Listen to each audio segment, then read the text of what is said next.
Oui, tant mieux pour nous. Voilà. On est dans une bonne dynamique actuellement. On est plutôt performant à l'extérieur. Sur nos 4 derniers matchs à l'extérieur, on a gagné 3, on a fait un nul. Bon, ça, après, voilà, moi j'ai. Mis à part les 25 premières minutes, j'ai trouvé le match très difficile. On n'a jamais été tranquille. Une équipe d'Auxerre quand même que moi j'ai trouvé dynamique. Alors, il y a des Auxerrois qui me disent qu'ils n'étaient pas dans leurs souliers. Moi, je les ai trouvés dynamiques. Après, on a plutôt bien défendu parce qu'on n'a pas concédé beaucoup d'occasions sur le match. On a de la réussite aussi sur quasiment notre seule occasion franche du match. Bon, mais on a été présent pour mettre un centre, pour couper la trajectoire, mettre du monde devant le but. C'est aussi toujours notre volonté. Après des fois, il faut se contenter de défendre parce que c'est compliqué. Mon seul regret, c'est que techniquement, on a rendu énormément de ballons ce soir, à partir de la première demi-heure de jeu. Il fallait être solide pour vu le scénario du match, la tension qu'il y avait. Vous avez su faire aussi. Ben oui, je répète, on a rendu beaucoup de ballons à l'adversaire qui a pu s'en servir comme de nouvelles munitions. Ça, c'était plutôt gênant. Après, je le répète aussi, on a plutôt bien défendu sans concéder trop d'occasions. Même si on a le sentiment qu'ils s'approchent assez facilement du but. Techniquement, ils sont meilleurs que nous. Beaucoup d'animation sur les côtés, des points d'ancrage devant. Pour moi, un très bon Belugu que j'ai vu au milieu dans l'orientation du jeu. Bon, c'est mon avis. Donc voilà, après, nous, c'était compliqué de peser quand même. On aurait aimé peser plus, utiliser plus ces espaces. Mais voilà, il a fallu se contenter de peu aujourd'hui sur le plan offensif. Bon, ça a suffi, c'est clair. Après, on voudrait toujours faire mieux dans l'utilisation du ballon. C'est le quatrième match de suite quand même sans encaisser de but, donc ça peut permettre de voyager. Bon, on est comme les autres, on arrive toujours à se créer une, deux, trois, quatre occasions dans le match. Peut-être pas quatre ce soir. Mais donc à partir du moment où après l'objectif, c'est pas compliqué dans le football, il y a deux temps. Vous avez le ballon ou vous ne l'avez pas. Donc quand vous l'avez, il faut en faire bon usage, déstabiliser l'adversaire, se désorganiser. Quand vous l'avez pas, ben, il faut le récupérer, empêcher l'adversaire de se présenter devant le but, de se créer des situations. Donc bon, actuellement cette deuxième phase, on la réalise plutôt bien. Donc ça permet aussi, comme contre Orléans, quand on ne trouve pas la faille, de faire 0-0, même si c'est jamais très très glorieux et que chacun joue toujours pour gagner, mais parfois c'est compliqué. Ce soir, contre une bonne équipe de Serre, la semaine dernière contre Orléans, contre une équipe d'Orléans qui nous a bien empêché de jouer. Bon voilà. C'est quand même le septième match sans défaite. Vous remontez lentement mais sûrement au classement, mais il n'y a pas forcément d'euphorie. Vous savez, pour savoir où on va, j'ai coutume de dire qu'il faut savoir d'où on vient. Donc, on rappelle qu'à la 6e journée ou à la 5e, je ne sais plus, 6e journée, on devait avoir 3 points ou 4 points et on ne faisait pas les fanfarons. Et on n'était pas forcément beaucoup moins bon qu'aujourd'hui. Donc aujourd'hui, on a certainement réglé certaines choses, notamment en termes de complémentarité sur notre bloc défensif. Donc ça nous aide. On l'a vu ce soir avec un gros match quand même de nos 4 défenseurs. Et puis aidé par aussi les couloirs, c'était l'objectif de bien fermer les couloirs quand on sait que Arcus et Quentin Bernard sont très offensifs. Donc c'était mon choix ce soir avec Jonathan Tinan et Arsène Elogo de bien aider les latéraux parce qu'on savait que ça serait compliqué pour nous. Et puis sinon, si, moi je vous assure, je savoure énormément. Je suis très, très, très, très heureux pour les joueurs, le président, les dirigeants. Enfin, voilà, maintenant, vous savez, dès le coup de sifflet final, on est plongé dans le match suivant. Donc, bon, je pense déjà à la semaine prochaine. Je me dis, tiens, si on tape PFC, c'est bien, mais on sait que pour gagner des matchs, il faut faire des efforts. Voilà. Et il faut pas se l'enlever de l'esprit. Donc, l'euphorie, c'est sympa. Ça dure une soirée. Demain, on va pouvoir profiter d'un week-end un peu tranquille. Et puis, dès lundi, il faut se remettre au taf. Justement, avec la bonne série, le calendrier qui arrive, on peut l'aborder plus sereinement, on peut avoir des ambitions. Le calendrier, pour moi, il est compliqué. On va jouer Paris FC, je ne sais pas ce qu'ils ont fait ce soir. Perdu. On va jouer Le Mans, je ne sais pas ce qu'ils ont fait ce soir. Je ne connais pas les résultats. C'est des matchs difficiles, c'est des matchs âpres, disputés contre des équipes, on l'a vu la semaine dernière, avec Orléans. Et nous, on l'a fait aussi quand on était à Chambly, quand on était presque au Havre, où on perd quand même sévèrement, du coup. Mais voilà, où on sait aussi, ce sont des équipes qui savent se transformer eh bien, en machine à défendre. C'est parce qu'à un moment donné, la manière de se rassurer, elle passe par là. Donc voilà, on l'a connu aussi. Aujourd'hui, on a peut-être la possibilité, la chance, le bonheur de pouvoir jouer l'esprit un petit peu plus libéré. Mais voilà, la nature humaine est faite de telle façon qu'il faut combattre le relâchement aussi, c'est mon rôle. Il y a pas mal de rotations, notamment sur les ailes devant. En revanche, dans l'axe, pour cette JT, tu l'as installé pas mal de matchs. logiquement, tu fais jouer ton meilleur buteur.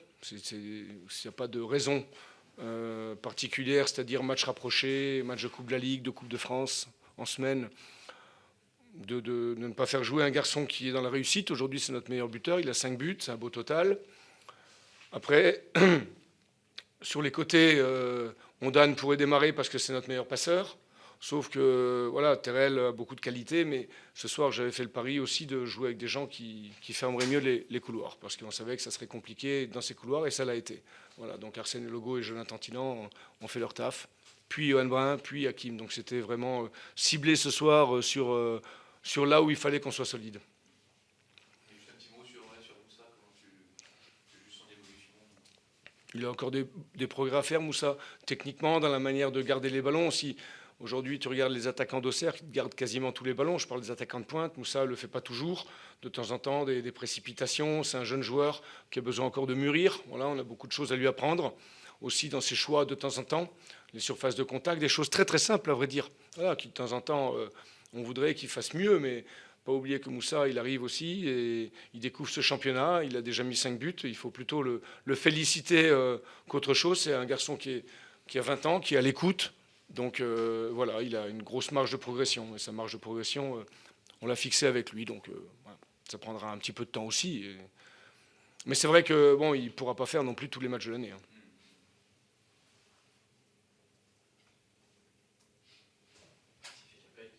Voilà, merci beaucoup. Merci bien. Comment est-ce que vous ressortez de ce match? Frustré, en colère, déçu? Qu'est-ce qui domine? Ce qui domine, c'est qu'on est déçu de perdre à domicile. Le challenge du match à domicile, je vous le dis souvent, c'est le plus compliqué. Être régulier aussi dans un championnat, avoir des capacités de mise en danger de l'adversaire aussi, ça prouve un talent collectif important. Et nous, on a, comme je l'avais vu depuis le début, on a un très gros travail à effectuer pour pouvoir rivaliser dans la régularité avec les meilleurs dans ce championnat Ligue 2. Pour moi, c'est une évidence. Et j'ai des points de référence importants par le passé. Et donc autant il y a une vraie volonté des joueurs de... En plus, il y a aussi des circonstances de match extrêmement défavorables. Au moment où on a un progrès à faire, au moment où on reprend le match en main, on se retrouve à 10, et c'est qui annihile tout notre potentiel pour revenir dans ce match. À 10 contre 11, donc les circonstances, scénarios du match sont vraiment très défavorables, puisqu'on a un expulsé au moment où on peut reprendre le match en main et être dangereux, on reprenait le match en main. On a un expulsé qui casse complètement le scénario du match, quoi, la finalité du match. Est-ce que ça vous fait penser un peu le bilan au match de Troyes où vous inclinez pour la première fois à la maison, vous avez des exclusions aussi, et on a l'impression que voilà, le scénario se répète un petit peu entre ces deux matchs-là? Mais au-delà, oui, c'est vrai, mais au-delà de ça, c'est aussi notre capacité générale à jouer un très haut niveau d'une façon régulière. C'est ce qu'on constate. Et particulièrement, le plus dur, c'est à domicile, toujours. Parce que on fait une première mi-temps insipide. Et en deuxième mi-temps, on se réveille. Et bon, les circonstances du match font qu'on se retrouve à 10. Donc ça nous casse complètement les 30 dernières minutes du match. Mais au-delà de ça, c'est surtout pour... le travail est énorme sur le plan du jeu offensif, de la mise en danger de l'adversaire. De ce point de vue-là, on est loin de faire partie des meilleurs pour l'instant. On a un très gros travail dans ce domaine. Même si les joueurs font preuve de beaucoup de bonne volonté, mais il faut un talent collectif beaucoup plus important pour faire partie des meilleurs. Ça, c'est une évidence.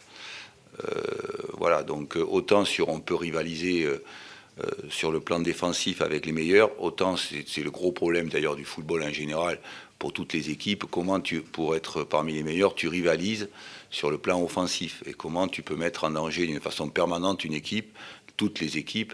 Et ça, c'est le gros chantier que j'avais vu dès que je suis arrivé. Voilà, bon, en plus, ce soir, les circonstances de la rencontre, même titre 3, sont très, très à notre défaveur. Il y a des matchs où... Mais les circonstances du match sont en notre défaveur par l'expulsion de Michael Barreto, qui fait qu'après, ça donne toutes les opportunités à l'adversaire.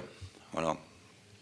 Mais autant on a su en deuxième mi-temps mettre du rythme, de l'intensité, autant ça doit être fait sur 95 minutes et d'une façon régulière. Et pour ça, pour l'instant, on n'a pas du tout ces capacités-là pour aller rivaliser avec les meilleurs. Ça, c'est une évidence. Première, on a vu moins de mouvements, un peu plus d'apathie offensive. Comment vous l'expliquez ça? J'explique par notre potentialité, c'est tout. C'est parce qu'on n'a pas le potentiel, tout simplement. On n'a pas tout le potentiel, pour l'instant, collectif, de rivaliser avec les meilleurs pour mettre en danger d'une façon régulière, chaque week-end, n'importe quelle équipe. Voilà, donc, dès l'instant où... voilà, parce que c'est un match où on concède quasiment pas d'occasion, mais nous, on ne s'en crée pas beaucoup non plus. Donc, pour rivaliser vraiment, et il faut qu'on franchisse beaucoup de paliers, on a beaucoup de travail pour effectivement rivaliser avec les meilleurs et d'une façon régulière, parce que je pense que cette équipe elle peut rivaliser comme beaucoup d'équipes de temps en temps sur un match, de temps en temps, elle peut rivaliser avec les meilleurs, mais pour faire partie des meilleurs, il faut vraiment être d'une régularité, même lorsque tu es à 50%, être beaucoup plus fort à tout point de vue sur l'aspect du jeu offensif. Et c'est le gros travail du groupe et notre gros travail. Ce que moi et le staff, nous avons aussitôt évalué dès que nous sommes arrivés. Voilà, c'est tout notre travail pour l'avenir. Voilà. Mais les joueurs ont su le faire sur le début de deuxième mi-temps, de remettre le mouvement. C'est ce que j'étais en train de vous dire. Ouais, parce qu'en deuxième mi-temps. Il y avait pas mal de jeux directs en première période et on n'a pas spécialement reconnu l'équipe en première période. Oui, c'est ce que je suis en train de vous expliquer. C'est que comment tu as la capacité effectivement de renouveler des matchs de haut niveau, et ça dépend ça te donne ton classement, en fait. Ça te donne ton classement, comment tu es capable effectivement de rivaliser sur le plan du jeu offensif, autant sur le plan du jeu défensif. On voit bien que, comme beaucoup d'équipes d'ailleurs, même Grenoble, on peut rivaliser, mais ce qui fait la différence entre toutes les équipes au monde, Ligue 1 ou Ligue 2, c'est comment effectivement tu es très régulier dans la capacité à mettre l'adversaire en danger. Et ça, c'est pas donné à tout le monde. Donc on est loin d'être parmi ces équipes-là par rapport à ce que je vois. Mais moi, je l'avais vu depuis très longtemps. Ça fait qu'avec l'expérience, c'est évident que ça saute aux yeux, quoi. Voilà. Et c'est tout le travail à effectuer sur le plan individuel et sur le plan collectif pour pouvoir rivaliser avec les meilleurs. Faire des coups de temps en temps, je pense que cette équipe est parfaitement capable. Être totalement régulière pour inverser la vapeur contre n'importe qui, et particulièrement à domicile, parce que c'est là où tu te rends compte où les équipes ferment le jeu en permanence, c'est le football français qui est comme ça. Donc là, de ce point de vue-là, on est loin de faire partie des meilleurs, et c'est tout notre travail pour l'avenir. Même si ce soir, les circonstances de la rencontre nous sont très favorables, parce qu'au moment où on prenait le match en main, voilà, en plus... il suffit d'une seule attaque de l'adversaire pour qu'on prenne un but. Ça aussi, c'est aussi quelque chose où on doit effectivement encore progresser, et ce qui évalue tout le travail qu'on a à faire pour l'avenir, ouais, et franchir des paliers, quoi. Voilà. Est-ce que vos joueurs ne perdent pas trop vite leur sang-froid? On voit l'exclusion de Michael Barreto, on repense à celle de Michael Bian. Est-ce que les progrès dont se parlait qu'il faut franchir, l'étape qu'il faut franchir, c'est pas là-dessus aussi essayer de... Oui, mais je préfère qu'ils soient comme ça qu'apathiques. C'est que s'ils font ça, à la limite, bien sûr qu'il faut le corriger. Bien sûr qu'il faut, évidemment, il ne faut pas agresser l'arbitre, ou voilà. Mais je préfère ça qu'une apathie ou pas de réaction du tout. Mais c'est vrai qu'il faut le corriger pour se concentrer uniquement sur le jeu, évidemment. Mais à la limite, je préfère des joueurs qui soient sanguins que des joueurs qui soient complètement apathiques. Voilà. Et, oui, voilà, mais c'est vrai qu'il vaut mieux garder son sang-froid, surtout quand tu t'adresses à l'arbitre. Je sais de quoi je parle en plus. Je sais de quoi je parle. Voilà, évidemment. Que vous parlez potentiel, vous parlez du potentiel de vos joueurs, c'est-à-dire des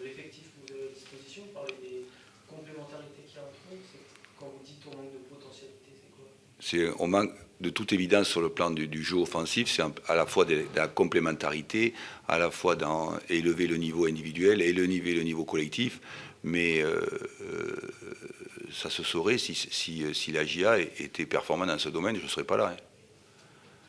Parce que depuis 3 ans, vous galérez à tout point de vue, offensivement, défensivement. Donc mon staff et moi, on ne serait pas là s'il n'y avait pas de problèmes. si vous aviez dominé le championnat de Ligue 2 depuis 2 ou 3 ans, ça se saurait, on le saurait. Donc il y a forcément une progression et un travail à faire, même si on aime l'instantanéité et l'immédiateté, il y a un travail long et lourd à effectuer de ce point de vue-là, évidemment. Cette défaite marque un coup d'arrêt, quand même. Les défaites marquent toujours un coup d'arrêt. Même si les matchs nuls t'avancent pas à grand-chose, il suffit que tu prennes 3 points pour que tu reprennes. C'est ça qui est intéressant avec le championnat maintenant, c'est que si tu vas chercher une victoire, ça te relance. Mais c'est vrai que ça, surtout à domicile, parce qu'à domicile, c'est le plus gros challenge. C'est le plus gros challenge. Comment, si tu es, comme je vous le dis souvent, si tu es compétent et dominateur à domicile, c'est que vraiment tu as des très grosses compétences. Et c'est pour tout le monde. La preuve, c'est que Lens n'est pas arrivé à nous battre, alors que Lens, c'est un grand club, avec beaucoup de moyens. Et ils ne sont pas arrivés à nous battre. Donc comment, effectivement, à domicile, tu es dominateur. Le jour où l'AGIA sera totalement dominateur à domicile, alors ça voudra dire qu'on n'aura pas franchi tous les paliers. C'est le combat à mener, c'est toujours le plus difficile à réaliser dans nos championnats, puisque c'est là où il y a le moins de victoires, c'est à domicile. Donc voilà, et c'est vraiment le gros challenge. Moi, je le sais depuis toujours. Si tu es vraiment capable de tout gagner à domicile, alors ça veut dire que tu as une équipe très, très, très au-dessus des autres. Et c'est d'ailleurs vraiment le challenge à relever. Comment tu construis ça depuis toujours, c'est évident, quoi, c'est évident. C'est bon ? Merci.